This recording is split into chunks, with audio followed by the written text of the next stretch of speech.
निहारिका बोलो क्या है? हाइड्रोजन गैस के घने बादल। कहाँ घने बादल? आप सेंटेंस पूरा बोलिए ना। आप ये मान के चलते हो कि सामने वाले को आ ही रहा है। तो आकाशगंगाओं के मध्य हाइड्रोजन गैस के घने बादल जिसमें तारों का निर्माण होता है ना? तो आज होगा तारों का निर्माण। हेडिंग बनाइए, तारे, स्टार। कैसे तारे बनते हैं, कैसे तारे मरते हैं, सब चर्चा आज होगी। तारों का क्या बेटा? निर्माण है।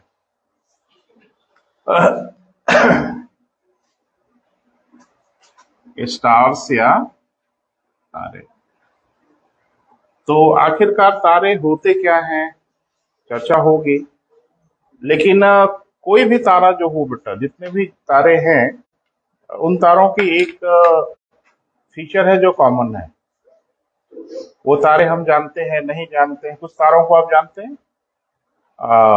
पृथ्वी के सबसे पास का तारा सूर्य। पृथ्वी से दिखाई देने वाला सबसे चमकीला तारा?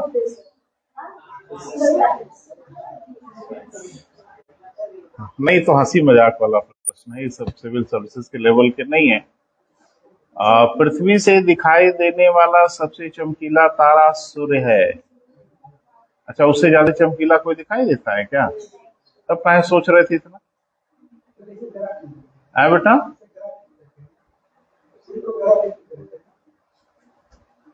मैं क्लास छोड़ के चला जाऊंगा बेटा अगर ये आने। अगर पढ़ने लिखने की ये समझ है तो फिर बड़ी तकलीफ की बात है। तारे और ग्रह में अंतर ही नहीं पता है मित्र। अरे तो डूब मरने की बात है यार, ये तो बड़ी तकलीफ की बात है मेरे लिए। आपके लिए तो जो है सो वही है। खैर, अभी ग्रह और नहीं आया है, लेकिन अभी तारा आया है। ग्रह आएगा तो हम बात करेंगे ग्रह किसे कहते हैं। चलो, आपकी परेशानी है, थोड़ा उसको ठीक कर लो। ग्रह कहते हैं उन्हें जो तारों का चक्कर लगाते हैं। उपग्रह कहते हैं उन्हें जो ग्रहों का चक्कर लगाते हैं। ये तो यार 6th क्लास 5th क्लास से पढ़ते चले आ रहे हैं। अभी ग्रह और तारों में बच्ची बता रही है कि अभी बुध सबसे चमकीला तारा है। अब ये पता ही नहीं आज तक कि बुध तारा है कि ग्रह है, तो तकलीफ की बात है। उसको पढ़िए बेटा, समझिए। हम तो अब जितना मौका मिला है हम काम कर ही रहे हैं आपके लिए। जितने भी तारे हैं बेटा, उसमें कॉमन फीचर देखने को मिलता है कि अबाउट 70% उसमें हाइड्रोजन होता है। हर तारे में लगभग 70% हाइड्रोजन होता है। 28% के आसपास उसमें हीलियम होगा, जाहिर सी बात है। 1.5% के आसपास कार्बन, नाइट्रोजन, नियॉन ये मौजूद होता है। 0.5% उसमें लौह समूह के भारी तत्व होते हैं।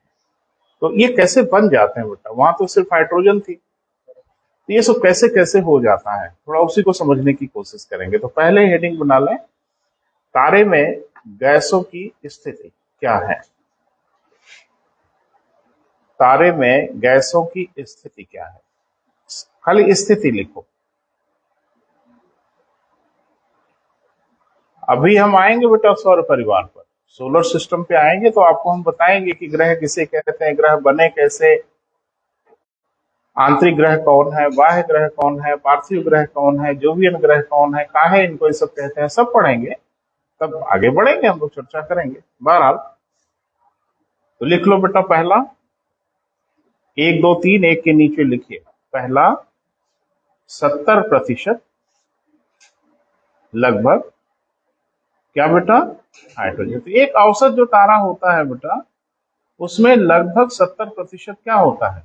हाइड्रोजन गैस होती है। ठीक है, जैसे हमारा जो सूर्य है,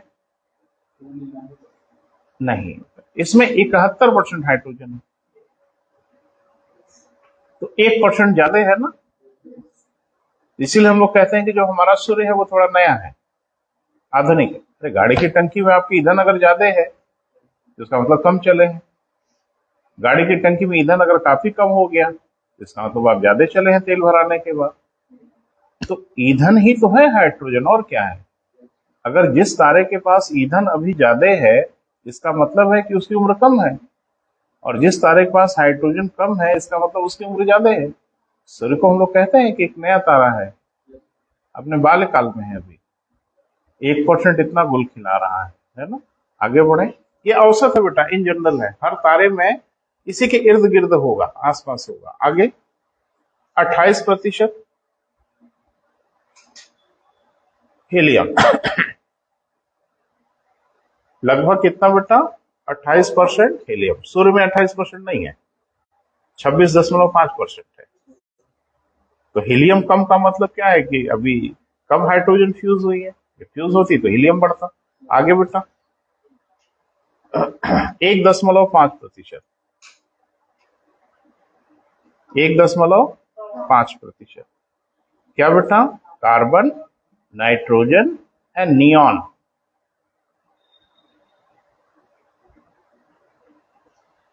ठीक है।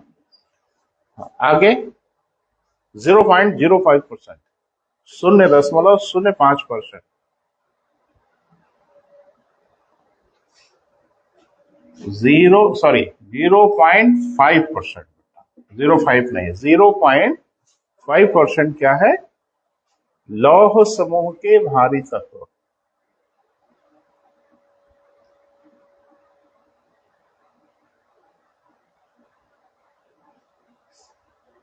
तो राइटिंग वाइटिंग भी थोड़ा ठीक कर लो इसी बहाने, नहीं तो फिर आगे दुर्दशा बड़ी हो जाएगी। तो राइटिंग ठीक करिए। कॉपी हमेशा जब भी यूज करें प्लेन पेपर वाली कॉपी यूज करें, लाइन वाली कॉपी यूज ना करें। अगर है तो इसको यूज कर लो, लेकिन अगली बार से कॉपी खरीदिए तो फिर प्लेन पेपर वाले खरीदिए। ठीक है बेटा, अभी से धीरे धीरे तैयारी करो। हर तारे में एक यूनिवर्सल फेनोमेना है बेटा, एक सार्वभौमिक गुण है हर तारे में। वो ये है कि हर तारे से प्रकाश निकलता है, रोशनी निकलती है। तारे की परिभाषा भी यही है, उसके अंदर नाभिकीय संलयन हो, उसके अंदर खुद का प्रकाश हो, स्वयं का प्रकाश जिसके अंदर है वो तारे हैं। तो ये स्वयं जो प्रकाश उत्पन्न होता है, एक दिन आपसे हमने सरसरी नजर से चर्चा किया था, लेकिन आज तो बात करेंगे आपसे कि आखिरकार ये कहानी वहां हो कैसे जाती है, वहां तारे बन कैसे जाते हैं। तो उसको थोड़ा सा एक दिन मैंने आपको आइडिया दिया था परमाणु ऊर्जा के बारे में, भूल भी तो जाते हैं आप, एटॉमिक एनर्जी। तो मैंने कहा कि परमाणु ऊर्जा बड़ी इफिशिएंट एनर्जी है बेटा, बहुत बढ़िया ऊर्जा है, ज्यादा क्षमता वाली ऊर्जा है। तो परमाणु ऊर्जा दो तरीके से मिलती है हम लोगों को, एक नाभिकीय संलयन से, एक नाभिकीय विखंडन से। क्लियर है? विखंडन के लिए हम लोग प्रयोग करते हैं यूरेनियम का, संलयन के लिए हम लोग प्रयोग करते हैं हाइड्रोजन का। आपने सुना होगा कि जैसे जब परमाणु बम हम लोग बनाते हैं तो अमूमन यूरेनियम का या थोरियम का प्रयोग कर लेते हैं, लेकिन हाइड्रोजन बम जब भी बनाया जाता है तो हाइड्रोजन का ही प्रयोग करना होता है। हाइड्रोजन बम की दो ही अनिवार्यता है, अगर ये दो काम किसी देश को आता होगा वो हाइड्रोजन बम बना लेगा। पहली अनिवार्यता यह है कि हाइड्रोजन गैस होना चाहिए, जो हर जगह है। हाइड्रोजन गैस का कहीं कोई तकलीफ नहीं है। तो सड़कों पे आप देखते हो गुब्बारे बेचते हैं हाइड्रोजन गैस वाले, तो हाइड्रोजन गैस होना चाहिए। लेकिन दूसरी जो शर्त है वही परेशान कर देती है, high temperature, 10 power 9, 10 power 10 kelvin range का टेम्परेचर चाहिए, और इतना टेम्परेचर बना पाना धरती पे बहुत ही मुश्किल है। क्लियर है बेटा? तो धरती पे इस समस्या का समाधान हम लोगों ने ढूंढ लिया, परमाणु बम। तो हाइड्रोजन बम को दागने के लिए पहले परमाणु बम दागा जाता है, जिसको कहा जाता है फ्यूजन ट्रिगर। वो फ्यूजन को ट्रिगर कर देता है, तो टेम्परेचर इतना हाई कर देता है कि फ्यूजन स्टार्ट हो जाता है। फिर असली धमाका बाद में, जिसको हम लोग हाइड्रोजन बम कहते हैं। एक बात तो समझ में आ गई कि नाभिकीय संलयन के लिए दो चीज जरूरी है। पहला क्या बेटा? हाइड्रोजन गैस, और दूसरा हाई टेम्परेचर। अब चले चलिए आकाशगंगा में, एक शर्त तो वहां पूरी हो रही, एक कंडीशन तो पूरी हो रही कि हाइड्रोजन गैस तो है भैया, लेकिन इसमें जो दूसरी शर्त है वो तकलीफ दे है, क्योंकि ब्रह्मांड बहुत शीतल है, बहुत ठंडा है, यूनिवर्स का टेम्परेचर काफी कम है। फिर वो टेम्परेचर कहां से चला आया? क्योंकि बिना टेम्परेचर आए नाभिकीय संलयन शुरू नहीं हुआ होगा। पता नहीं मेरी बात समझ पा रहे हैं कि नहीं? नाभिकीय संलयन के लिए दो चीजों की आवश्यकता है बेटा।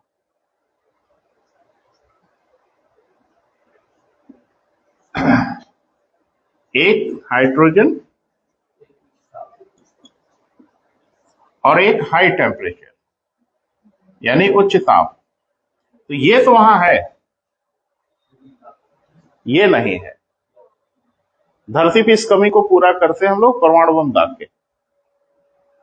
परमाणु बम को दागते हैं, उतना टेम्परेचर प्रोड्यूस हो जाता है, तो इसकी दोनों शर्तें पूरी हो जाती है, नाभिकीय संलयन शुरू हो जाता है। अब समस्या ये हो गई हम लोगों की कि आकाशगंगा में कौन परमाणु बम दागा, क्योंकि अगर वहां पे टेम्परेचर नहीं बढ़ा तो नाभिकीय संलयन कैसे शुरू हो गया? तो टेम्परेचर तो बढ़ा होगा। और बड़ी मजेदार बात है कि वहां पे तापमान काफी कम है ब्रह्मांड में, पूरे यूनिवर्स में ही टेम्परेचर काफी कम है और वो बढ़ता ही नहीं। तो ये कहां से आया होगा?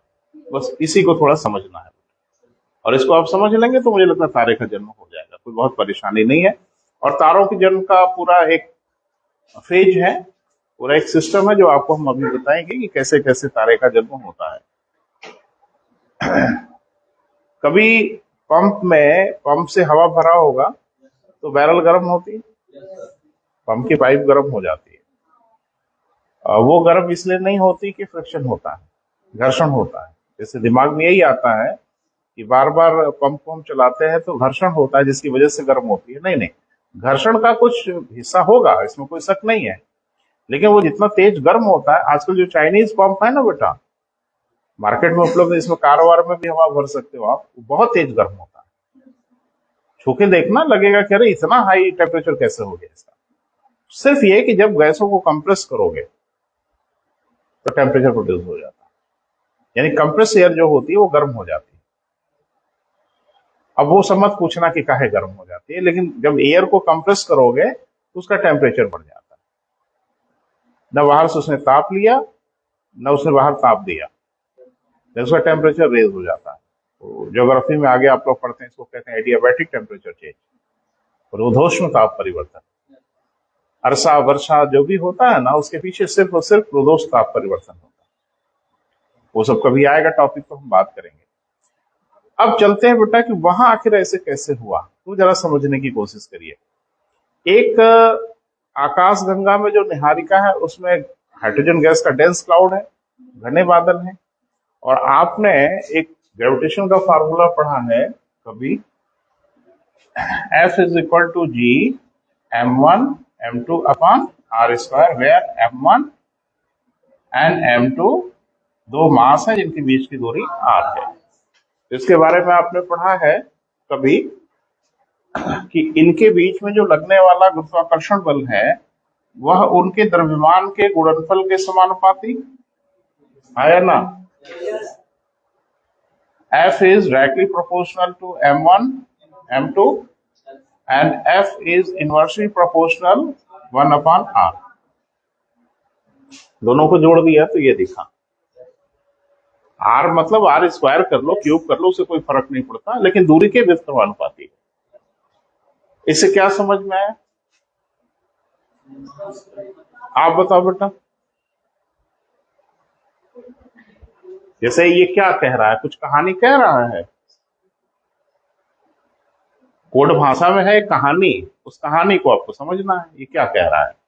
और हमने इस कहानी के दो हिस्से अलग अलग कर भी दिए। तो ये कह रहा है कि अगर द्रव्यमान बड़े होंगे तो गुणनफल भी बड़ा होगा, तो बल भी ज्यादा होगा, यानी बड़े द्रव्यमान के बीच में बल ज्यादा लगता है। दूसरा ये कह रहा है कि इनकी दूरी अगर कम होगी तो बल ज्यादा लगेगा, क्योंकि उल्टा संबंध है, दूरी ज्यादा तो बल कम, दूरी कम तो बल ज्यादा। ये समझ में आ रहा है? दोनों को मिला के फार्मूला क्रिएट किया गया, जहां G इज ग्रेविटेशनल कांस्टेंट। इसको हम लोग क्या बोलते हैं बेटा? ग्रेविटेशनल कांस्टेंट कहते हैं। इसका मान हमेशा कांस्टेंट ही रहता है। तो एक बात मुझे बताइए कि वहां असली खिलाड़ी जो हो गया बेटा वो ग्रेविटेशन हो गया। वो करता क्या है कि देखो हाइड्रोजन गैस बहुत हल्की है, अरे तो पढ़ाई है कि बहुत हल्की गैस है। हल्की है, उसका द्रव्यमान जीरो तो नहीं है ना, ये जीरो है? नहीं, जीरो नहीं है, कुछ है। लेकिन बल्क में अगर हाइड्रोजन गैस है, बहुत ढेर सारी मात्रा में हाइड्रोजन गैस है, तो कुछ न कुछ द्रव्यमान होगा। सूर्य हाइड्रोजन गैस से ज्यादा बना हुआ सूर्य का द्रव्यमान नहीं है ना? तो हाइड्रोजन गैस अगर बल्क में रहेगी, ज्यादा मात्रा में रहेगी, कुछ न कुछ द्रव्यमान होगा। और हाइड्रोजन गैस के भी अणु का कोई ना कोई मास तो जरूर होगा, कम हो चाहे ज्यादा हो, हाँ या ना? तो जाहिर सी बात है कि अब एक अणु दूसरे पे गुरुत्वाकर्षण बल लगाएगा, वो कम लगाए ज्यादा लगाए वो अलग चीज है, बल तो लगेगा। और जो गुच्छे में हाइड्रोजन गैस है, तो आपने कभी पढ़ा होगा कि अगर कोई बॉल है या कोई इस तरह की स्फेरिकल चीज है, तो उसका द्रव्यमान केंद्र बीच में होता है, जिसको सेंटर ऑफ मास कहते हैं। एक खाली गोला भी है ना, खाली, बीच में खाली है, और लोहे का एक बॉल है, तो भी उसका सेंटर मास बीच में ही होगा, जबकि बीच में कोई पदार्थ भले ना हो। तो एक बात मुझे बताइए कि सारे के सारे हाइड्रोजन गैस का जो खिंचाव हो रहा है वो सेंटर की ओर हो रहा है। अब होता यह है कि कुछ न कुछ अंदर की ओर खिसकते हैं, ग्रेविटेशन है तो कुछ न कुछ इनको खींचेगा।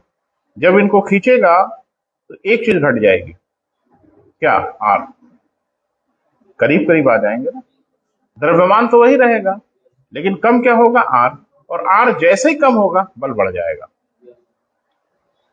द्रव्यमान अगर कांस्टेंट है, दूरी ही खाली घटती जाए तो बल बढ़ता चला जाएगा। बोल नहीं रहे?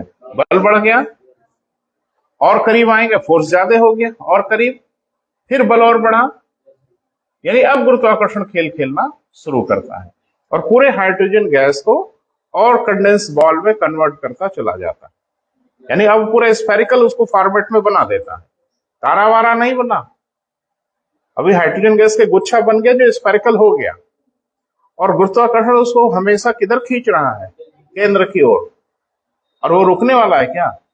नहीं रुकेगा। दूरी घटती जा रही है, बल बढ़ता जा रहा है, ये प्रक्रिया चल पड़ी। और गुरुत्वाकर्षण को इस बात से कोई फर्क नहीं पड़ता कि ये जो आप कारगुजारी कर रहे हो इससे होगा क्या, कुछ भी हो, उसका वो काम है, वो करेगा। अब होती क्या है बेटा कि सेंटर पे हाइड्रोजन गैस कंप्रेस होना शुरू होती है, और ये कंप्रेशन उसका बढ़ते बढ़ते बढ़ते बढ़ते बढ़ते बढ़ते इतना बढ़ जाता है कि कोर का टेम्परेचर बढ़ना शुरू हो जाता है। लेकिन गुरुत्वाकर्षण अपने कार्य को रोकता नहीं है, बढ़ते बढ़ते कोर में इतना हाई टेम्परेचर हो जाता है, और थामे कौन है उनको? पकड़ा कौन है? भागने नहीं दे रहा है गुरुत्वाकर्षण, वो गैसों को भागने नहीं दे रहा है, कंप्रेस कर रहा है, कोर में टेम्परेचर बढ़ रहा है, और बढ़ते बढ़ते टेम्परेचर इतना बढ़ जाता है कि उसके अंदर नाभिकीय संलयन प्रारंभ हो जाता है। लेकिन अभी विस्फोट नहीं होता। नाभिकीय संलयन स्टार्ट हो गया, उसमें विस्फोट हो जाना चाहिए, एनर्जी अब निकलेगी ना, लेकिन गुरुत्वाकर्षण उसको थामे हुए है कि ना, भागने नहीं देंगे किसी को, तारे का जन्म हो जाता है। और गुरुत्वाकर्षण होता है बड़ा ढीठ। अब जानते हैं उसमें दो फोर्स एक साथ काम कर रहे हैं। एक अंदर जो नाभिकीय संलयन हो रहा है वो तारे को विस्फोट करके उड़ा देना चाहता है, और एक गुरुत्वाकर्षण है जो उसको और केंद्र में खींच लेना चाहता है, और दोनों बल हो गए संतुलन में, तारे की डिजाइन फिक्स हो गई, न वो घटेगा न वो बढ़ेगा, न विस्फोट से उड़ेगा। ये दोनों काम कौन कर रहा है? गुरुत्वाकर्षण और न्यूक्लियर फ्यूजन, ये दोनों एक दूसरे के अपोजिट कार्य कर रहे हैं। फ्यूजन उसको उड़ा देना चाहता है, गुरुत्वाकर्षण कहता है मेरे रहते रहते तो नहीं होगा ये।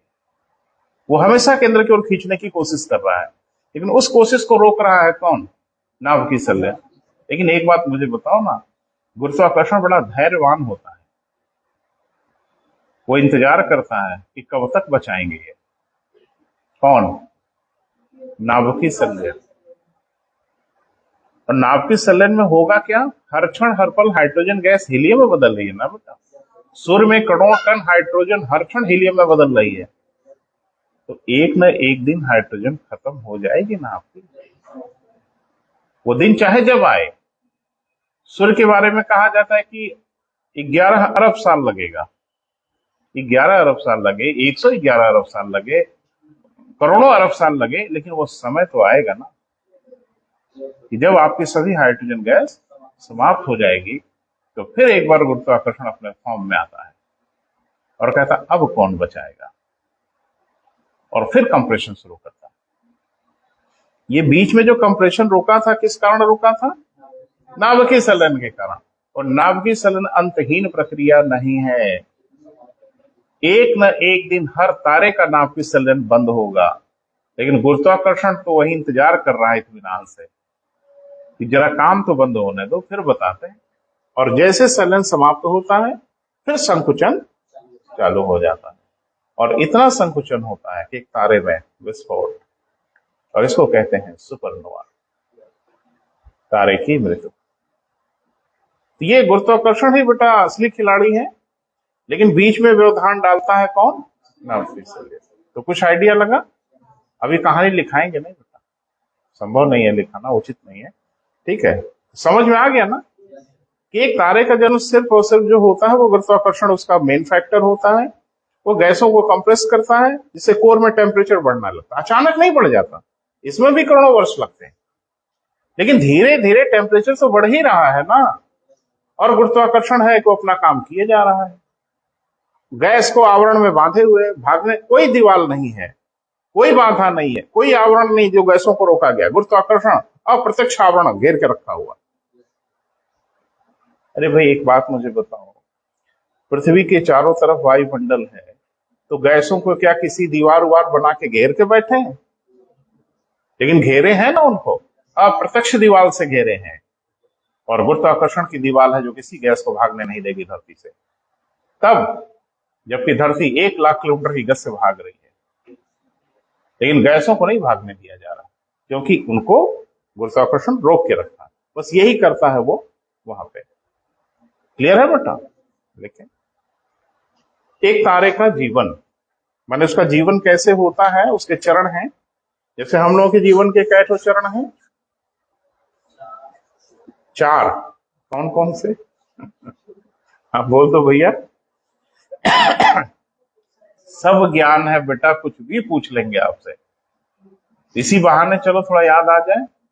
हिंदू धर्म में जो हम लोगों का जीवन है वो 4 चरणों में बांटा जाता है। पहला हम बता रहे हैं, हाँ कौन सा? ब्रह्मचर्य आश्रम। पहला क्या है बेटा? 25-25 साल में बांट दिया ना, 100 साल हम मान लेते हैं, तो 25-25 के चरणों में बांट दिया। तो 25 साल तक कौन सा है बेटा? ब्रह्मचर्य आश्रम, जिसमें हम ज्ञान ग्रहण करते हैं, शिक्षा ग्रहण करते हैं, गुरु के शरण में रहते हैं। फिर गृहस्थ आश्रम 50 साल तक। फिर वान है, वान मत बोलो, पूरा बोलो ना, वानप्रस्थ आश्रम। इसमें क्या करते हैं? नो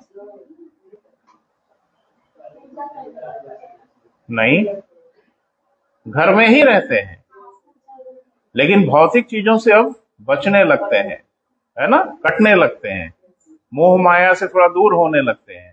75 साल में अब निकल लो जंगलों में, और वहीं जीवन का अंत करेंगे। क्लियर है? वैसे ये प्रणाली आज नहीं, गनीमत है, नहीं तो 75 साल होते ही बच्चे लोग कहने लगते हैं कब जा रहे हो आप भाई, तो घरों में ही रहते हैं हमारे बुजुर्ग। ऐसे ही तारों का जीवन, उनका भी जीवन बांट लिया गया। तो लिख लेना बेटा, क्रम से लिखना, एक के नीचे एक, और जहां जरूरी होगा मुझसे पूछना, हम उसकी पहले लिख लो फिर हम व्याख्या कर देते हैं, है ना। लिख लें पहला, हिंदी इंग्लिश दोनों में बोलेंगे बेटा, है ना। आप दोनों लिखना अगल बगल में। पहला लिखें गैस मेघ। गैस मेघ, मेघ माने बादल, ये उसका पहला है बेटा, यानी गैस क्लाउड। इंग्लिश में क्या कहेंगे बेटा? Gas cloud. दूसरा, पहला ये चरण होगा, उसके बाद तारा जो बढ़ेगा उसका अगला चरण होगा भ्रूण तारा। भ्रूण तारा, एम्ब्रियो स्टार कहते हैं।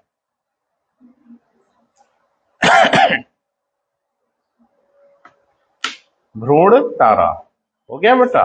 इसको क्या कहते हैं? एम्ब्रियो। ध्यान रखना, अभी ये तारा बना नहीं है, लेकिन तारे का भ्रूणावस्था हो गई है, माना रेडी है। अगला बेटा नाभिकी दाह,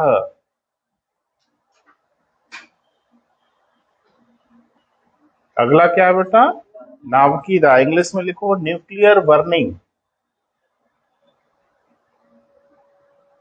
मतलब समझ पा रहे हैं कि संलयन अब प्रारंभ हो गया। क्लियर है?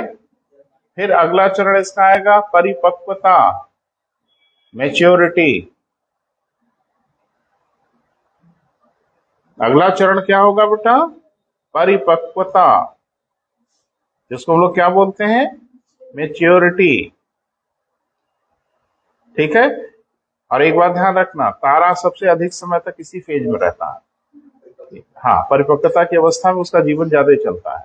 ठीक है। अगला रक्त दानव, रेड जाइंट। इंग्लिश में क्या कहते हैं बेटा? रेड जाइंट कहते हैं। स्पेलिंग बोल रहे बेटा, लिख ले रहे हो ना? संकट होगा तो पूछना, हम खड़े हैं आपके सामने। रेड जाइंट, यहां तक पहुंच गए? अब बुढ़ापा है भैया, है ना? आगे सुपरनोवा। सुपरनोवा, हिंदी इंग्लिश किसी में यही लिखना होगा आपको। सुपरनोवा माने अंतिम संस्कार, तारा खत्म हुआ। क्लियर है? ये किसी तारे के जीवन के चरण है बेटा। अब हर चरण में क्या होता है, नाम ही बता रहा है कहानी। गैस में जब गैस कॉन्सेंट्रेट करना शुरू हो जाती है, गुच्छा बनाना शुरू हो जाती है, तो उसको गैस में कह देते हैं। जब वो गुरुत्वाकर्षण एक उसको डिजाइन दे देता है स्फेरिकल, तो भ्रूण तारा। लेकिन अभी उसके अंदर नाभिकीय संलयन प्रारंभ नहीं हुआ। फिर वो कंप्रेस करते करते करते करते उस लेवल पे लेके चला आता है कि अंदर का टेम्परेचर इतना बढ़ जाए कि नाभिकीय संलयन जब शुरू हो जाएगा, तब तो टेम्परेचर ऐसे ही रेज हो जाएगा। सूर्य के कोर में 1.5 करोड़ डिग्री सेल्सियस का टेम्परेचर है जहां नाभिकीय संलयन हो रहा है। तो डेफिनेटली वो टेम्परेचर जब एक बार बढ़ गया, संलयन शुरू हो गया, तब तो टेम्परेचर प्रोड्यूस होना शुरू हो गया। लेकिन एक बात ध्यान रखना, संलयन बढ़ता है शुरू में, यानी अचानक फुल पीक पे नहीं आता। शुरू होता है, फिर धीरे धीरे धीरे धीरे वो रेज होकर अपने पीक पे आता है। सूर्य की उष्मा अभी अपने पीक पे नहीं आई है, यानी सूर्य को जितनी उष्मा अभी देना है उतना अभी वो फुल फॉर्म में नहीं दे रहा है, अभी वो देगा। और फुल फॉर्म में अभी हम दूसरी दुनिया में चले जाएंगे तो गड़बड़ा जाएगा, अभी सब्जेक्ट में बने रहना है। लेकिन इतना जरूर है कि सूर्य की उष्मा अभी बढ़ने वाली है, क्योंकि अभी वो बाल काल में है। ठीक है। अभी तेज होगी, और जब तेज होगी तो ऐसे ही धरती रहने लायक नहीं होगी। वैसे ऐसे भी धरती रहने लायक नहीं बना रहे हैं हम, कुछ खुराफात कर रहे हैं धरती पर, है ना भैया? बारह। तो जब ये हो जाएगा, मेच्योरिटी में चला आएगा ना बेटा, यानी फुल फॉर्म में, जब उसके अंदर नाभिकीय संलयन शुरू होने होगा तो लंबे समय तक रहेगा उसमें। फिर क्या होगा? धीरे धीरे धीरे धीरे समस्त हाइड्रोजन गैस फिनिश। और उसमें हाइड्रोजन गैस की सप्लाई नहीं ना हो रही कहीं। एक बात मुझे बताइए, आपकी गाड़ी की टंकी चाहे जितनी बड़ी हो, एक टैंकर बांध के चलो पीछे, वो भी मान लेते हैं, लेकिन एक ना एक दिन तो तेल खत्म होगा ना। अगर तेल नहीं भरा रहे हो तो तारे का जो फ्यूल है वो तो फिक्स हो गया, अब वो फ्यूल जल रहा है, तो एक ना एक दिन वो फ्यूल तो खत्म होना ही है, अगर बाहर से सप्लाई नहीं हो रही है। और बाहर से सप्लाई नहीं हो रही है, वो गुच्छा बन गया, फ्यूल का गुच्छा बन गया है, वो गुच्छा खत्म होगा। और खत्म होता है लास्ट में किसको बेटा? सुपरनोवा। तो सुपरनोवा बड़ा जरूरी है, हेडिंग फिर से बना लीजिए, थोड़ा 2 लाइन लिखवा देते हैं।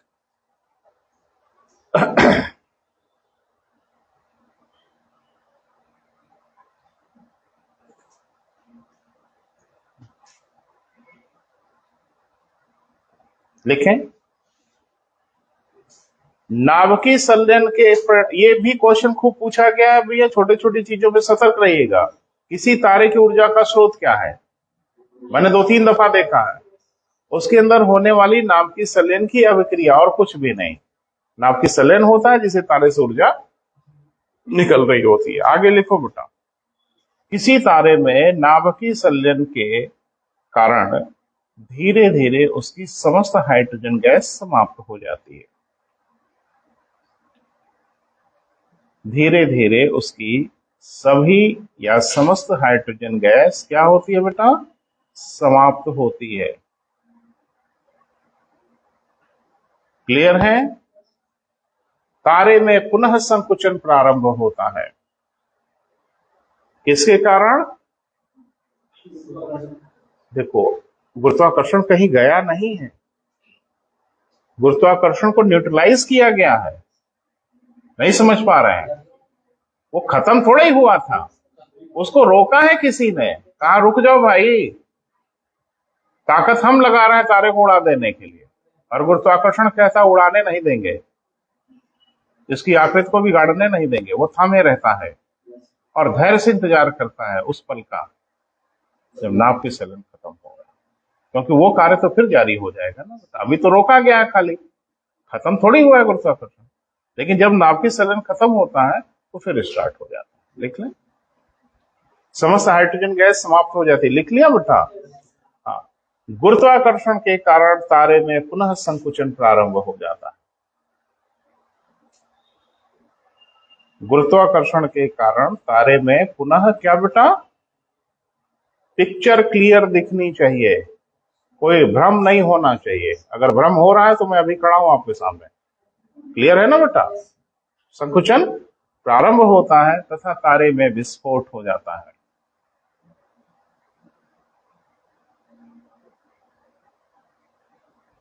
लिख लिया बेटा? संकुचन प्रारंभ होता है तथा तारे में एक विस्फोट होता है, जिसके परिणाम स्वरूप उसकी ज्योत्सना यानी चमक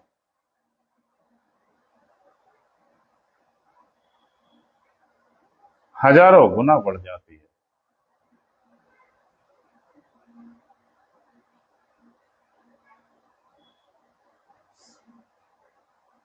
हजारों गुना क्या होती है बेटा? बढ़ जाती है तथा तारा समाप्त हो जाता है। तारे के रूप में उसका अंत, यानी अब चमक वमक जो भी निकल रही थी वो खत्म।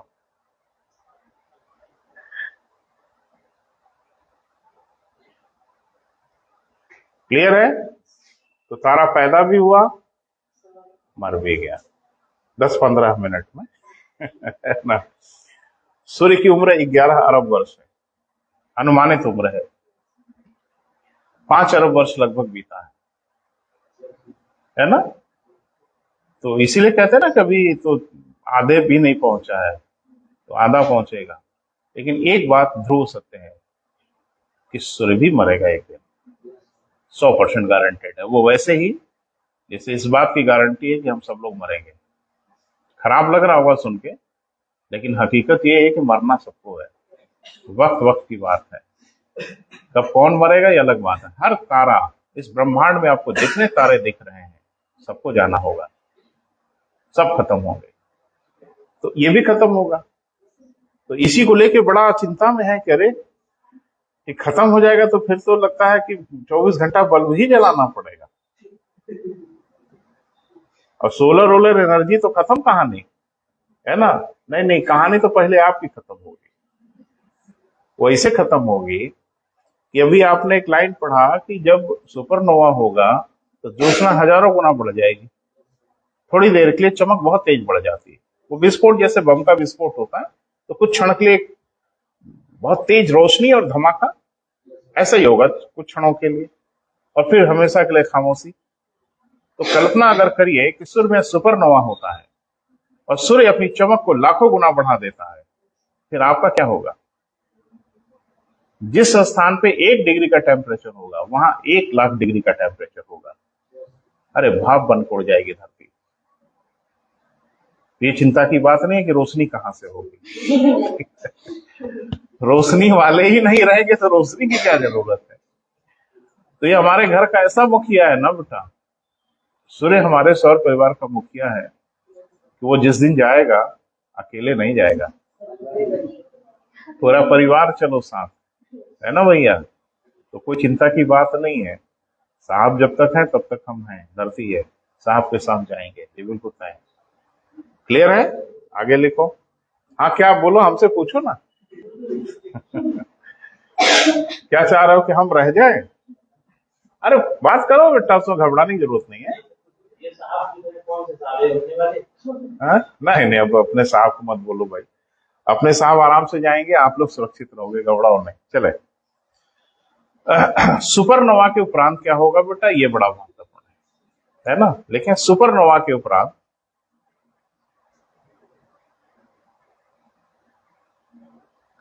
अपने साहब तो धमक से आ रहे हैं फिर, है ना। चले, सुपरनोवा के उपरांत निम्न स्थितियां होती हैं। ये इंपॉर्टेंट है बेटा परीक्षा के दृष्टिकोण से।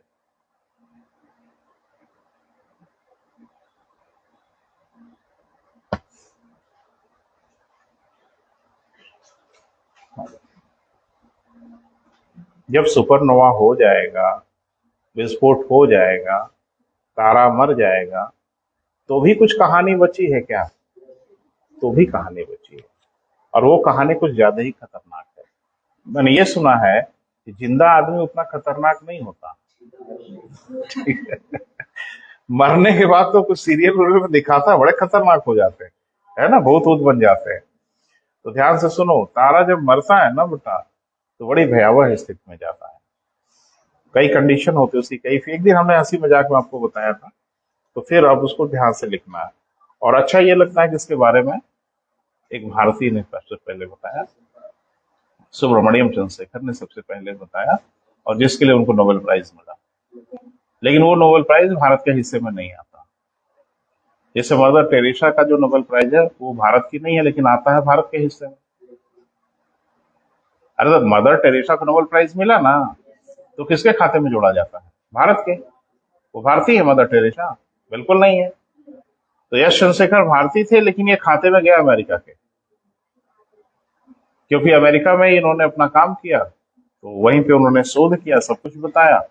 सो ये नोबेल प्राइज जाता है अमेरिका के जिम्मे। लेकिन भारतीयों को मिला, ये सुन के थोड़ा सुख मिलता है कि एक भारतीय को मिला। तो क्या किया इन्होंने? इन्होंने बहुत कुछ किया बेटा। इन्होंने वो कर दिया, जो एक नया दरवाजा खोल दिया उन्होंने। एस्ट्रोफिजिक्स का एक नई विंडो खोल दिया उन्होंने कि भाई इधर देखो, इधर भी एक दुनिया है।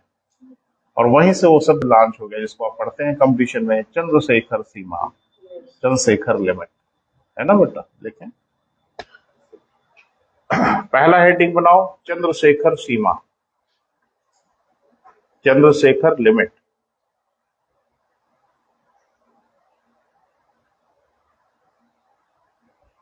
तो क्या है बेटा ये? एक दिन मैंने बताया था। तो यश चंद्रशेखर ने, सुनो, घबराओ मत, आराम आराम से पढ़ो, कोई हड़बड़ी दिखाने से कुछ होगा नहीं। तो उन्होंने बताया कि हर तारे में सुपरनोवा होगा, वो तो सार्वभौमिक सत्य है।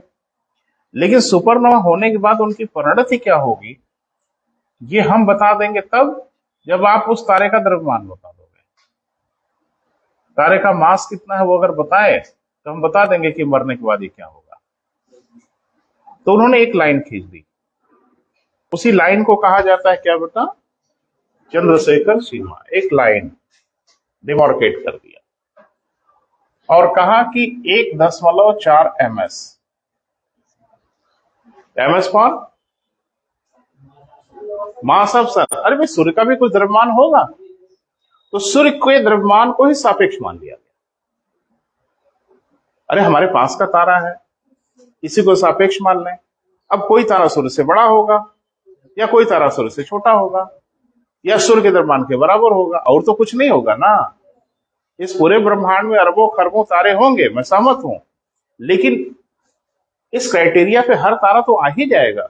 या तो सूर्य के द्रव्यमान के बराबर होगा, या तो सूर्य के द्रव्यमान से कम होगा, या तो सूर्य के द्रव्यमान से ज्यादा होगा, यही ना होगा बेटा। तो उन्होंने क्या कहा कि जिन तारों का द्रव्यमान सूर्य के द्रव्यमान के 1.4 गुना से कम होगा। 1.4 ms का क्या मतलब? 1 ms तो सूर्य का द्रव्यमान है। लो, अरे एक दिन हम आपको बताए थे, तो मैं बड़ा कॉन्फिडेंस में था कि ये तो आपको याद ही होगा, वो भी भूल गए लग रहा है। तारे का द्रव्यमान कैसे नापोगे? तराजू से नापोगे? नापने लायक है? तो उसके लिए हम लोग पास नापना है ms। ms माने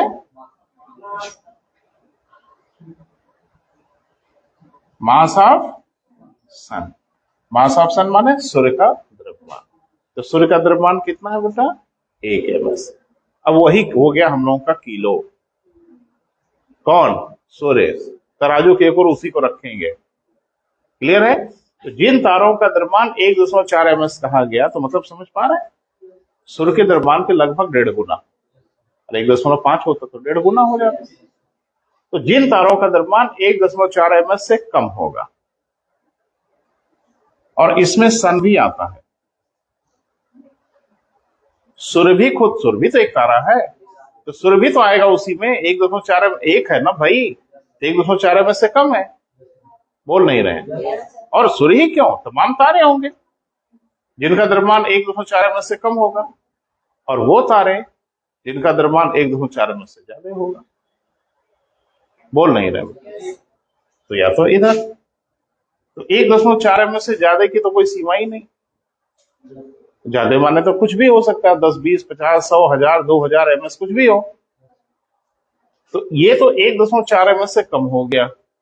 तो उन्होंने बताया कि जिन तारों का द्रव्यमान 1.4 ms से कम होगा, सुपरनोवा वहां भी होगा, लेकिन वे बदल जाएंगे सुपरनोवा के बाद श्वेत वामन में। व्हाइट डॉर्फ कहा जाता है, यानी सफेद रंग के एक पिंड बचे रह जाएंगे। क्लियर है? जिन तारों का द्रव्यमान सूर्य के द्रव्यमान के लगभग 1.5 गुने से ज्यादा होगा, सुपरनोवा वहां भी होगा। तो उन्होंने बताया कि ब्लैक होल में बदल सकते हैं। तो ब्लैक होल की अवधारणा पहली बार सेंसेकर में दिया, लेकिन मैंने बार बार आपसे कहा कि एक ही व्यक्ति सब कुछ बता दे ये जरूरी नहीं होता। तो इस पे फिर जुट गए हमारे मित्र विद्वान लोग, और उन्होंने ढूंढ लिया वो लिमिट। कहा कि 1.4 ms से ज्यादा वाले सभी तारे ब्लैक होल नहीं बदलते। इसमें भी एक लाइन खींच दिया, और वो लाइन मिल गई हमारी ये 3.2 ms। इसको कहा जाता है TOV, टॉमलिन ओपेनहाइमर बेल्कॉफ लिमिट। कभी कभी इसको हम लोग शार्ट में बेल्कॉफ लिमिट भी कह देते हैं। पूरा नाम है इसका टॉमलिन ओपेनहाइमर बेल्कॉफ लिमिट। तीनों ने बताया कि 3.2 ms से ज्यादा जिन तारों का द्रव्यमान होगा, मोटा मोटा समझो कि सूर्य के द्रव्यमान के 3 गुने से बड़े जो तारे होंगे उसमें भी सुपरनोवा होगा। सुपरनोवा होगा, कंफर्म ब्लैक होल में बदल जाएंगे। क्लियर है बेटा? ये किस में बदल जाएंगे बेटा? ब्लैक होल में बदल जाएंगे। अब झंझट हो गई बीच वाले की। अब ये तो कंफर्म कर दिए कि ये कंफर्म ब्लैक होल में बदल जाएंगे, ये कंफर्म श्वेत वामन में बदल जाएंगे। चिंता क्यों दिख रहा है चेहरे पे? अरे हम हैं खड़े बेटा, घबरा कहाँ रहे हो? टेंशन वेंशन नहीं आना चाहिए, मुस्कुराते हुए पढ़ो। तो 1.4 ms से कम हुआ तो श्वेत वामन में हो गए, 3.2 ms से ज्यादा हुआ तो कंफर्म है ब्लैक होल हो गए। लेकिन झंझट तो हो गया उनका जो इसके बीच में है, इनके बारे में कोई बोलो भाई। तो कहा गया कि ये सुपरनोवा के बाद पल्सर में बदल जाएंगे। बाहर खड़ी है तो किसमें? पल्सर में। इसको वास्तव में कहा जाता है न्यूट्रॉन तारे, क्योंकि विस्फोट इतना तगड़ा होता है कि सारे इलेक्ट्रॉन ही उड़ जाते हैं, खाली न्यूट्रॉन न्यूट्रॉन बचे रह जाते हैं। न्यूट्रॉन के ये पिंड होता है, 1 सेकंड में अपने एक्सिस पे 30 चक्कर लगाता है। जो पिंड बचा रह जाता है इतनी तेजी से घूमता है, आप कल्पना करो। अरे लट्टू 1 सेकंड में 30 चक्कर लगा ले तो बात समझ में आती है।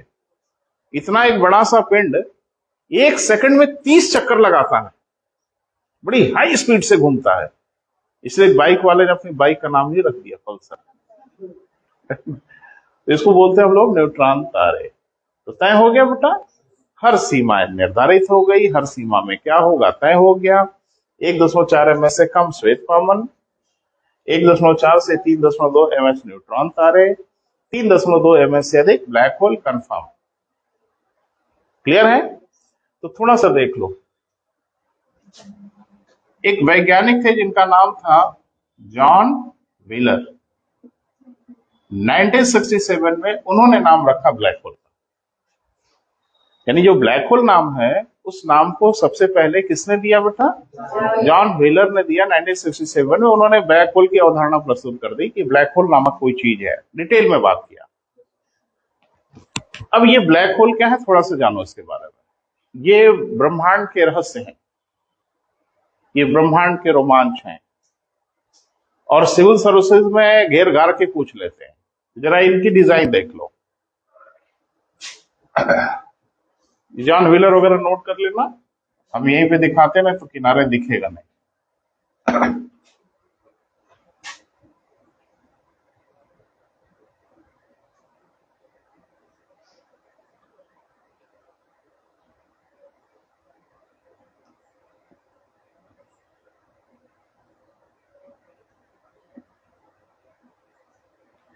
ये वास्तव में 3 डायमेंशनल फिगर है। वो देखते हो ना, पहले गांव में एक बार मैं देखा था, मछली पकड़ने के लिए ऐसे ही बनाए रहते हैं, है ना, कुछ उसी टाइप का, है ना। ये जो लाइन है, इस लाइन को कहते हैं इवेंट होराइजन। क्या कहते हैं बेटा इस लाइन को? इवेंट होराइजन कहते हैं, घटना क्षितिज। हिंदी में सिविल सर्विसेज में पूछा तो दे दिया घटना क्षितिज का संबंध किससे है। अब एक्चुअली वो ट्रांसलेट कर देते, फिर इंग्लिश जब देखा गया तो दिखा वो इवेंट होराइजन, तो समझ में आ गया कहानी क्या है। तो कोई ब्लैक होल जो होगा ना बेटा, हर ब्लैक होल छोटे बड़े भी होते हैं, अभी हम बता रहे हैं कितने बड़े होते हैं कितने छोटे होते हैं। तो ब्लैक होल की एक गुरुत्वाकर्षण कहा जाता है कि इनफाइनाइट ग्रेविटेशन हो जाता है इसका, और ब्लैक होल के बारे में कहा जाता है बेटा ये वन वे ट्रैफिक है। वन वे ट्रैफिक समझते हो? एक ओर, या तो जाने का या तो आने का। ब्लैक होल को कहा जाता है कि वन वे ट्रैफिक है, ब्लैक होल की ओर सिर्फ जाया जा सकता है, वापस नहीं आ सकता, कोई नहीं आ सकता, प्रकाश भी नहीं आ सकता, कुछ भी नहीं आ सकता, खत्म कहानी। तो वो रेंज जहां से कहानी खत्म, वो वही रेंज है। यानी ब्रह्मांड में, यूनिवर्स में जो ब्लैक होल होगा उसका एक एरिया होगा गुरुत्वाकर्षण का, अनंत नहीं है, उसका एक एरिया होगा। बस वो चेतावनी देता है कि मेरे एरिया में मत आना, क्योंकि मेरे एरिया में अगर दिख गए तो नहीं रहोगे, अस्तित्व ही खत्म हो जाएगा आपका। वो एरिया यही है। किनारे खड़े होकर झांक लेना, लेकिन इस सर्किल के अंदर अगर बढ़ गए तो फिर कोई नहीं जा सकता, जा नहीं सकता, उसका अस्तित्व तो नहीं रहेगा, वो एक पार्टिकल नहीं रहेगा। गलती से धरती अगर आगे इसकी चपेट में है तो सेकंड में धरती नहीं रहेगी, एक धूल का कण नहीं रहेगा, कुछ भी नहीं रहेगा। तो जैसे जादूगर होते हैं ना, वो कबूतर गायब, ऐसे यहां गए गायब, कोई अगर आया इसके रेंज में तो खत्म कहानी। हैवी ग्रेविटेशन होता है और आंख से नहीं दिखता। आंख से कैसे दिखता है? प्रकाश टकरा के लौटेगा तब ना। अरे मैं आपको दिख रहा हूं, क्यों भाई? प्रकाश हमारी बॉडी से टकरा, आप हमें दिख रहे हैं। जब प्रकाश लौटेगा ही नहीं तो दिखेगा कैसे? ब्लैक होल से प्रकाश भी नहीं लौट सकता, कोई इलेक्ट्रोमैग्नेटिक वेव्स नहीं लौट सकती। एक ने कहा कि बच्चे बड़े चालाक होते हैं ना, कहा कि जब वो दिख ही नहीं सकता, महसूस ही नहीं हो सकता, तो कैसे पता लगा लिए? तो कभी कभी कुछ चीजें जो डिफाइन नहीं हो पाती तो और बढ़िया से डिफाइन हो जाती। जैसे मेरा मार्कर उठ जाए हवा में, ग्लास कोई लेके उधर हवा में ऐसे है, दिख नहीं रहा है कौन है, खाली ग्लास दिख रही है हवा में, मार्कर बोर्ड पे लगे खुद ही लिखने, तो तय है कि हाँ कुछ तो है। मुझे लगता है आप समझ रहे हैं कौन है। तो जहां कुछ नहीं है वहां भी कुछ है, क्योंकि ये घटनाएं बेवजह नहीं हो सकती। इस घटना के पीछे कोई ना कोई तो है जरूर, वो दिखे चाहे ना दिखे। तो जाहिर सी बात है ब्रह्मांड में कुछ ऐसे इलाके हैं जहां इस तरह की घटनाएं हो रही हैं, तो कर कौन रहा है? वो ब्लैक होल है जो कर रहा है। क्लियर है बेटा? इसके बारे में बहुत गंभीर विचार प्रस्तुत किया एक वैज्ञानिक थे, स्वॉर्ड चाइल्ड।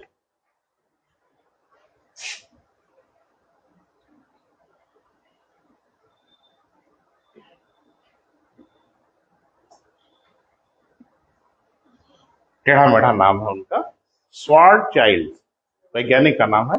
इन्होंने कहा भैया हम आपको बता रहे हैं कि कितने बड़े बड़े होते हैं।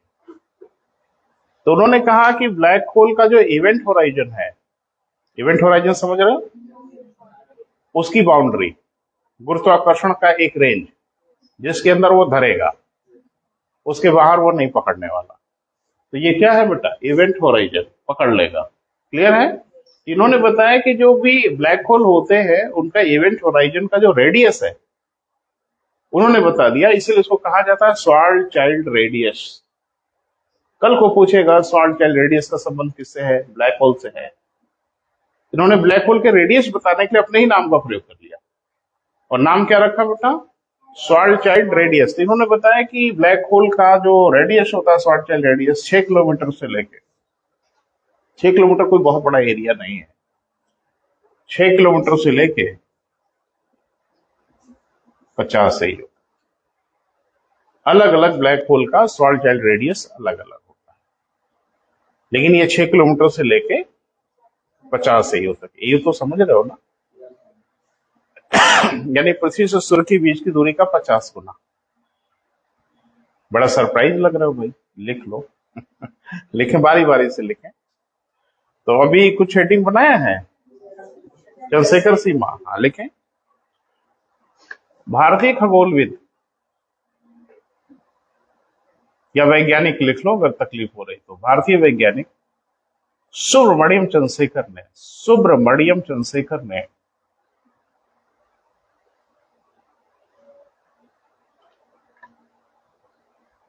सुपरनोवा के उपरांत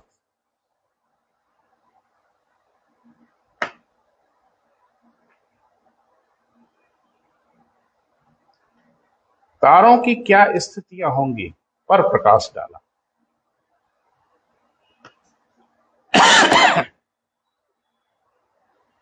तारों की क्या स्थितियां होंगी पर प्रकाश डाला, बताया। क्लियर है बेटा। तो क्या प्रकाश डाला, उसको लिखना होगा। जिन तारों का द्रव्यमान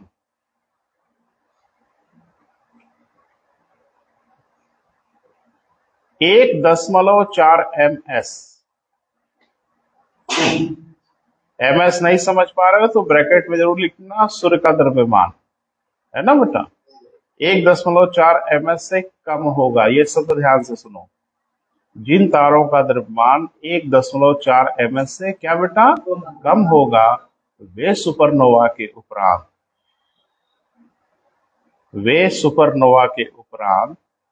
किसमें बेटा, श्वेत वामन में बदल जाएंगे।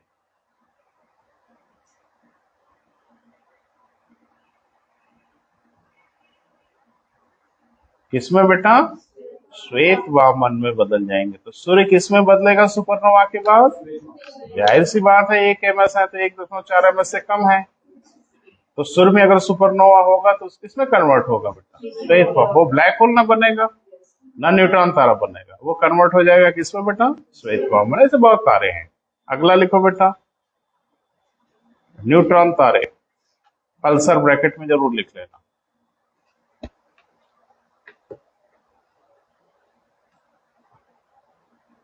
वे तारे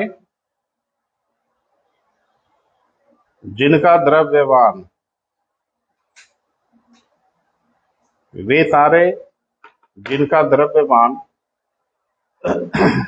1.4 ms से अधिक तथा 3.2 ms से कम होगा।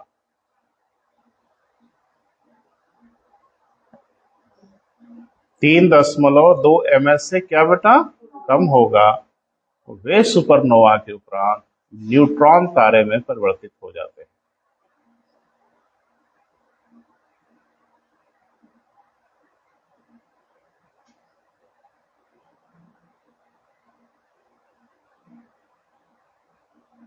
ये अपने अक्ष पर,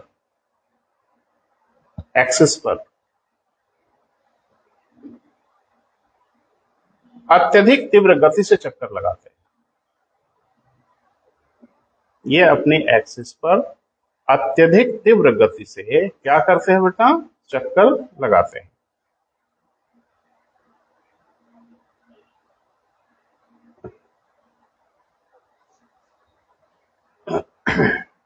अब वो तीव्र कितना है ये आइडिया आपको नहीं लग पा रहा होगा, लेकिन मैंने बताया था ना कि 1 सेकंड में 30 चक्कर, बड़ी भयानक स्पीड है ना बेटा। देखें, इन्हें हम पल्सर के नाम से भी जानते हैं।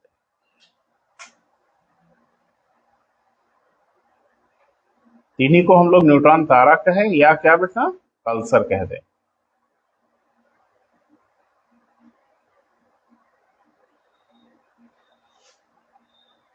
अगला लिखो, TOV, सीमा। ये भी एक लिमिट है बेटा। पूरा नाम तो लिख ही डालो, टॉमलिन अच्छा एक बात, ये एक नाम नहीं है, ये 3 नाम है। एक तो टॉमलिन है, एक ओपेनहाइमर है और एक बेलकाफ है। ये 3 लोगों ने मिलकर काम किया। तो पहला क्या लिखा बेटा, टॉमलिन, कामा कर दीजिए, ओपेनहाइमर हो गया, फाइनर नहीं, हाँ हल वाला हाँ, ओपेनहाइमर, कामा, वेलकॉफ, सीमा, अथवा बेलकॉफ सीमा के नाम से भी जाना जाता है। पूरा नाम तो है ही है, बेलकॉफ सीमा भी कह दिया जाता है, अथवा बेलकॉफ सीमा के नाम से जाना जाता है।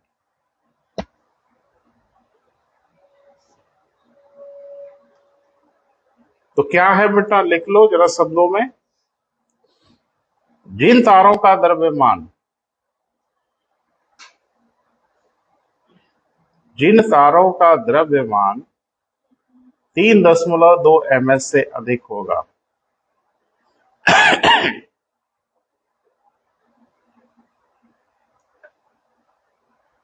ठीक है, वे सुपरनोवा के उपरांत ब्लैक होल में परिवर्तित हो जाएंगे।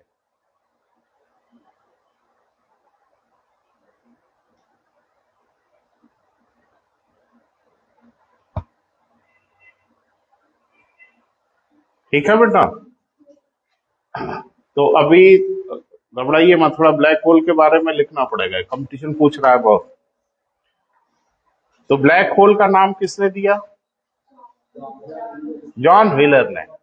कब दिया बेटा, 1967 में उन्होंने इसका नाम दे दिया ब्लैक होल। इस तरह की चीजें हैं, ये तो जानते थे लोग, लेकिन जो नाम आजकल प्रचलन में आ गया ब्लैक होल, ये उनका दिया हुआ नाम है। तो लिख लें, ये भी काम की सूचना है, लिखें। 1967 में जॉन व्हीलर ने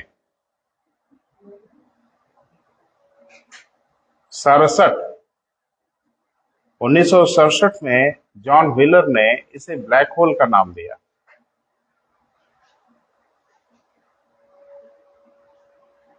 देखो, ब्लैक होल के बारे में पढ़ने पढ़ाने के लिए कुछ है नहीं बेटा।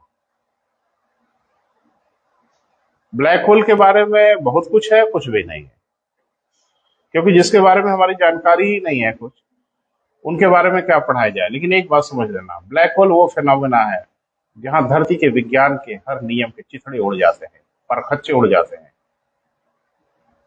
ऊर्जा नष्ट नहीं हो सकती, पदार्थ एक रूप से दूसरे रूप में सब गया भाड़ में।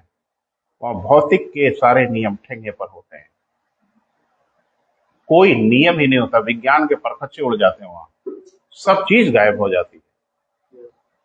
आपने पढ़ा होगा ना कि ऊर्जा एक रूप से दूसरे रूप में बदल जाती है, वहां कहाँ जाती है पता नहीं। अच्छा शब्द बोला, पता नहीं, वो पता ही नहीं है कुछ क्या हो रहा है, तो अभी अज्ञानता है बेटा। तो वो कहाँ लेके जाता है जरा ये समझें। किसी को अगर इस रेंज में पकड़ा, किस रेंज में, इवेंट होराइजन में, उसको सीधे लेके आएगा यहां, जो एक बिंदु है, और इसको ज्योग्राफी में कहा जाता है पॉइंट ऑफ सिंगुलरिटी। वहां पे आपने लिखा था सेंटर ऑफ सिंगुलरिटी। तो इसको कहते हैं कि एकात्मकता का बिंदु, वो एकात्मकता का केंद्र था। इसको क्या बोलते हैं बेटा? Point of singularity. तो सिविल सर्विसेज में जानते हो क्या पूछा था? बस एक छोटा सा क्वेश्चन पूछा था। उसने कहा था कि इवेंट होराइजन का संबंध किससे है? देखना किसी साल के पेपर में होगा, मुझे वर्ष नहीं याद। एक बच्चे ने मुझसे पूछा क्लास में। तो विकल्प में, जानते हो विकल्प देके वो आपसे कहलवाएंगे ना हम क्या कहलवाना चाहते हैं, तो विकल्प निर्धारित करेगा कि क्या कहना है। तो विकल्प उसने दिया था पॉइंट ऑफ सिंगुलरिटी। तो इवेंट होराइजन का संबंध पॉइंट ऑफ सिंगुलरिटी। कुछ और भी कहलाना चाहते तो कहवाते, लेकिन इवेंट होराइजन का मतलब क्या? एक ब्लैक होल का एरिया जहां उसका गुरुत्वाकर्षण प्रभावी रहता है, यानी जिसके अंदर की चीजों को वो कभी वापस जाने नहीं देगा, और जिनको धरेगा उनको दंदनाते हुए लेके चला आएगा, पॉइंट ऑफ सिंगुलरिटी। तो लिख ले, डायग्राम बना लो तो अच्छा रहेगा ना। ज्योग्राफी में सब जरूरी है। टेढ़ा मेढ़ा कुछ भी बना लो, बस ये है कि आपको घर पे समझ में आ जाए।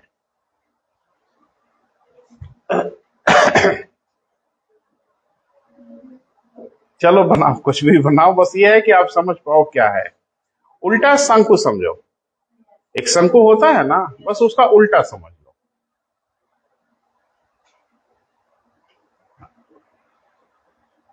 तो जो जो मैंने लिखा है वो लिख लो। जो बाहर का उसका एरिया दिख रहा है उसको क्या बोलते हैं? इवेंट होराइजन या घटना क्षितिज, हिंदी में लिख लो।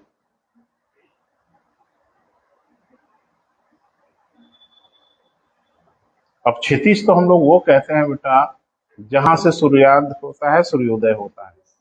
तो सूर्यास्त होता है तो कहते हैं ना क्षितिज से सूर्य डूब रहा है, क्षितिज से ही निकलता है।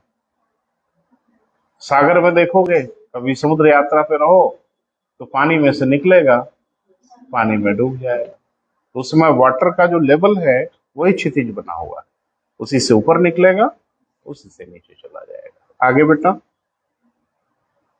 इसको हिंदी में लिख लो, एकात्मकता का बिंदु।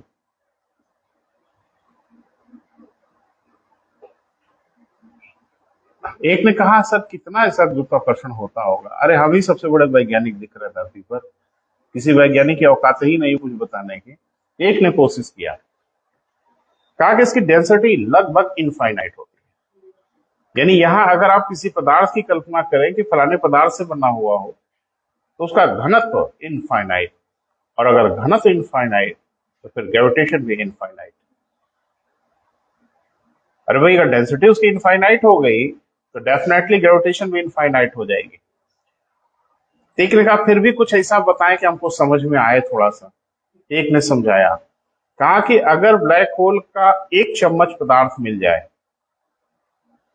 1 टीस्पून, तो धरती पे कम से कम कई हजार हाथियों के वेट के बराबर होगा।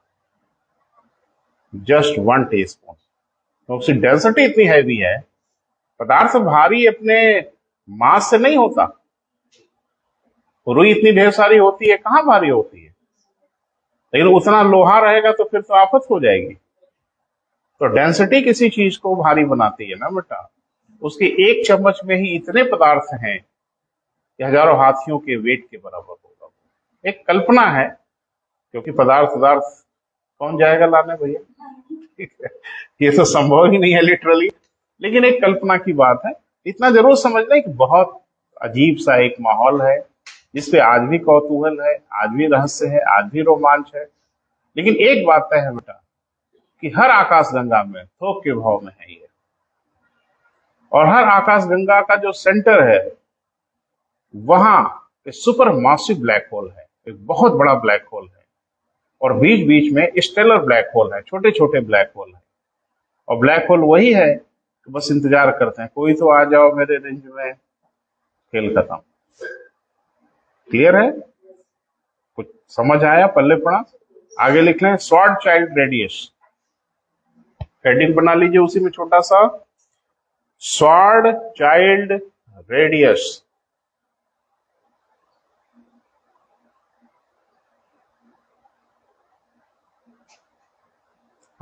लिखें। अब ये नाम है बेटा श्वार्ज़चिल्ड, वैज्ञानिक का नाम है, कई दफा बता चुके। इन्होंने बताया कि ब्लैक होल की त्रिज्या, इन्होंने बताया कि ब्लैक होल की त्रिज्या 6 किलोमीटर से लेकर 50 AU के मध्य तक हो सकती है।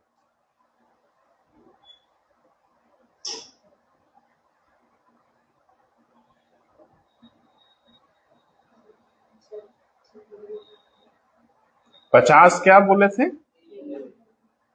AU उस दिन नहीं आए थे, AU की जगह पे फिर DU हो जाएगा, दिल्ली यूनिवर्सिटी हो जाएगा, है ना। तो क्लास में रहिए अगर पढ़ना है तो, और नहीं तो जो तरीका है पढ़ने का ना, वो आपको सारी बधाई शुभकामनाएं। मैंने आपको बताया था ना कि IAS बनने के लिए 2 साल बहुत है, और नहीं तो 7 जन्म कम है। और मुझे नहीं पता कौन वाला जन्म चल रहा है आपका मैं जोशी नहीं हूँ। तो क्लास में बने रहिए अगर पढ़ने की इच्छा है, और नहीं तो तमाशा अगर करना है तो करिए ना, रोक कौन रहा है ना। वो तो हम चौंक गए 50। मैं समझ गया कि उस दिन ये नदारत थी, और नदारत है तो वीडियो उपलब्ध है, उसको थोड़ा सा कष्ट उठा लिए होते, उसको देख लिए होते ना। वो भी नहीं करेंगे, पढ़ेंगे भी नहीं, मनमर्जी से तैयारी करेंगे और बनेंगे तो IAS, उससे छोटी नौकरी गंवारा नहीं है, मंजूर नहीं है। तो इसे सब हो जाता ना तो पूरी दुनिया ही IAS होती है ना बेटा। मेहनत करिए जी बेटा।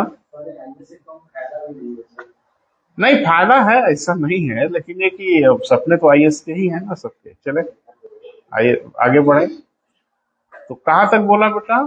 6 किलोमीटर से लेके 50 यही होता है। क्लियर हुआ? तो मुझे लगता है तारे का जन्म और तारे की मृत्यु से बीच में जितनी भी चीजें थी, लगभग मैंने कोशिश किया कि बड़ी बड़ी चीजें आज कम से कम समाहित हो जाएं। बोल नहीं रहो बेटा।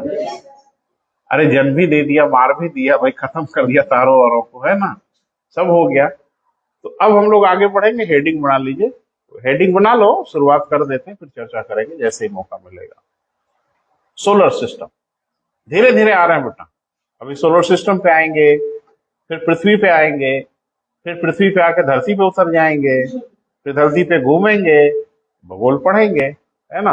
तो अगली हेडिंग क्या है बेटा? सोलर सिस्टम, हिंदी में कहते हैं सौर परिवार, सौर तंत्र, कई नाम है।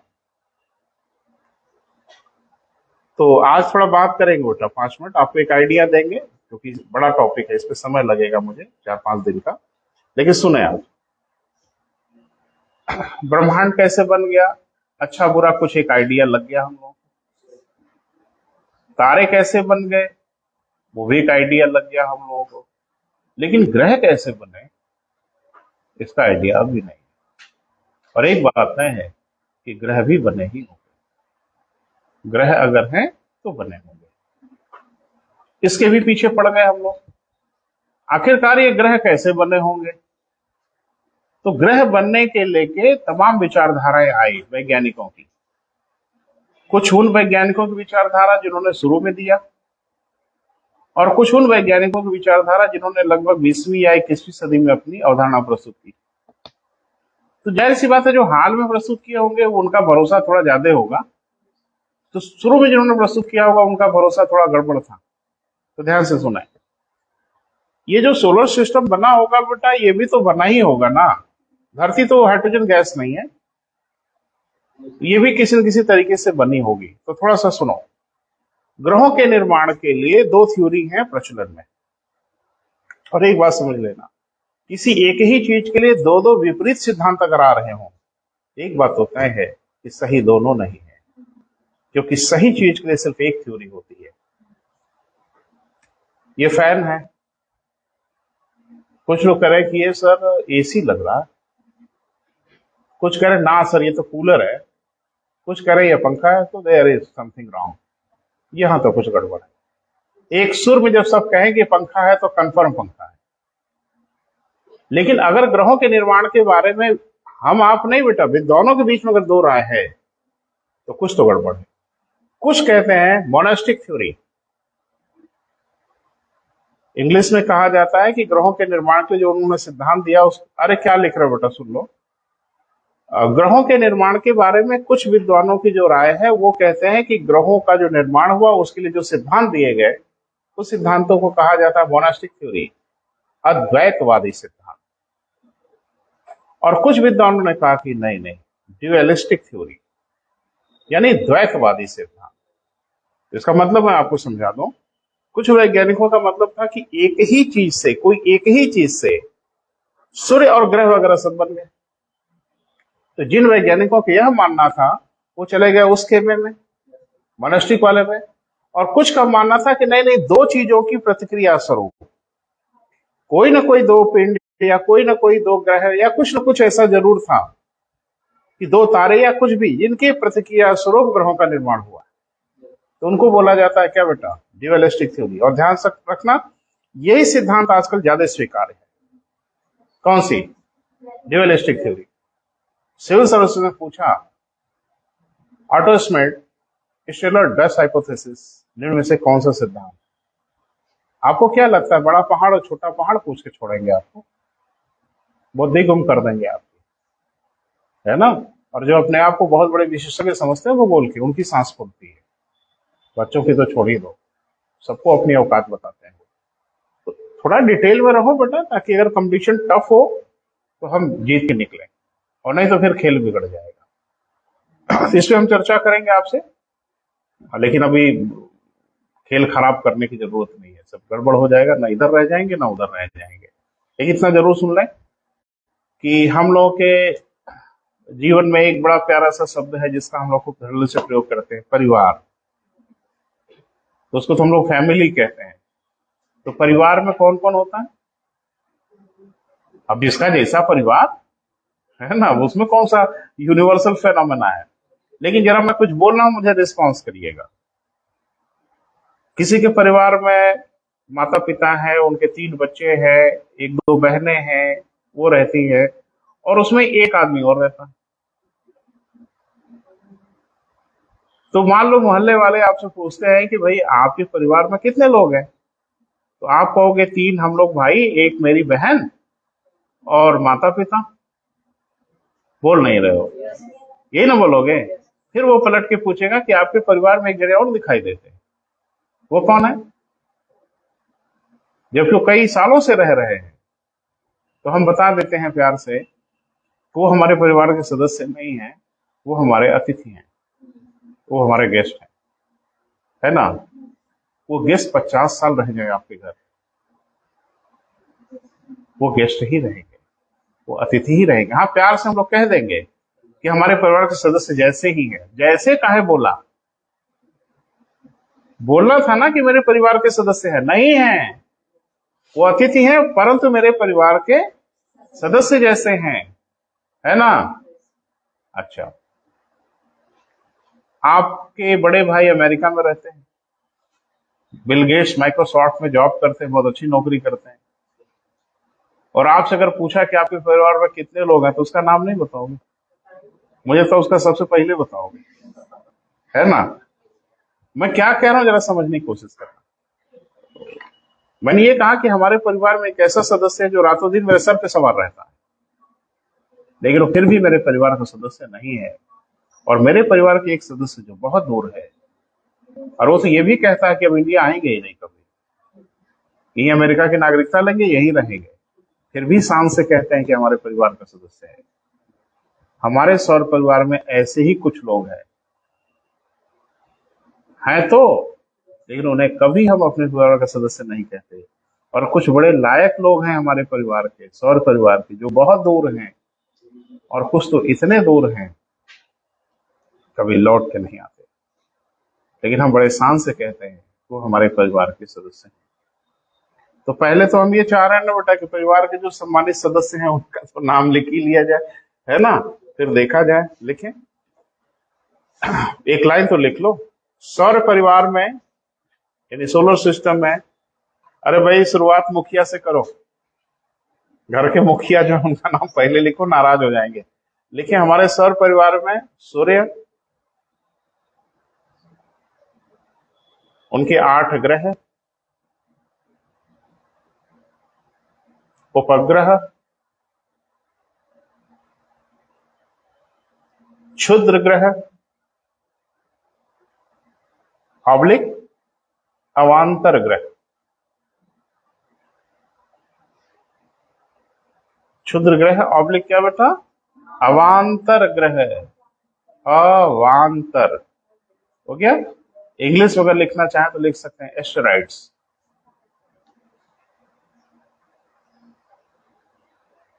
हो गया बेटा? हाँ। बौने ग्रह, डॉर्फ प्लैनेट। तो प्लूटो क्या हो गया जी? ये भी है हमारे परिवार में, बौने ग्रह। हो गया बेटा? कामा, धूम्रकेतु, पुच्छल तारे।